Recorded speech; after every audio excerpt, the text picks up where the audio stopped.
नमस्कार दोस्तों, स्वागत है आपका हमारे चैनल धर्मो रक्षिता रक्षिते में। ये बात उस समय की है जब स्वामी विवेकानंद अपने लोकप्रिय शिकागो धर्म सम्मेलन के भाषण के बाद भारत वापस आ गए। अब उनकी चर्चा विश्व के हर देश में हो रही थी। सब लोग उन्हें जानने लगे थे। स्वामी जी भारत वापस आकर अपने स्वभाव अनुरूप भ्रमण कर रहे थे। इस समय वो हिमालय और उसके आसपास के क्षेत्रों में थे। एक दिन वो घूमते घूमते एक नदी के किनारे आ गए। वहाँ उन्होंने देखा कि एक नाव है, पर वो किनारा छोड़ चुकी है। तब वो नाव के पास वापस आने के इंतज़ार में वहीं किनारे पर बैठ गए। एक साधु वहाँ से गुजर रहा था। साधु ने स्वामी जी को वहाँ अकेला बैठा देखा तो वो स्वामी जी के पास गया और उनसे पूछा, तुम यहाँ क्यों बैठे हुए हो? स्वामी जी ने जवाब दिया, मैं यहाँ नाव का इंतज़ार कर रहा हूँ। साधु ने फिर पूछा, तुम्हारा नाम क्या है? स्वामी जी ने कहा, मैं विवेकानंद हूँ। साधु ने स्वामी जी का मजाक उड़ाते हुए उनसे कहा, अच्छा, तुम वो विख्यात विवेकानंद हो जिसको लगता है कि विदेश में जाकर भाषण दे देने से तुम बहुत बड़े महात्मा साधु बन सकते हो। स्वामी जी ने साधु को कोई जवाब नहीं दिया।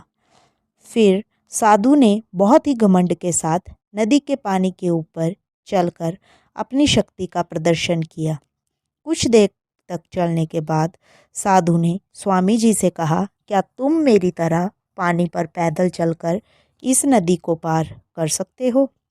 स्वामी जी ने बहुत ही आदर और विनम्रता के साथ साधु से कहा, इस बात में कोई शक नहीं कि आपके पास बहुत ही अद्भुत शक्ति है, लेकिन क्या आप मुझे ये बता सकते हैं कि आपको यह असाधारण शक्ति प्राप्त करने में कितना समय लगा?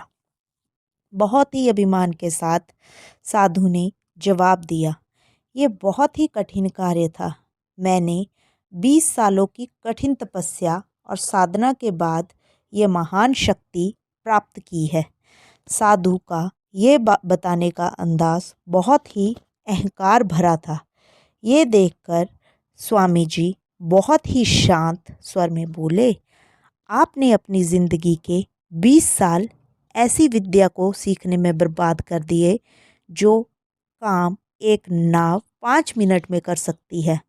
आप ये 20 साल निर्धन बेसहारा गरीबों की सेवा में लगा सकते थे, या अपने ज्ञान और शक्ति का प्रयोग देश और देशवासियों की प्रगति में लगा सकते थे, परंतु आपने अपने 20 साल सिर्फ 5 मिनट बचाने के लिए व्यर्थ कर दिए।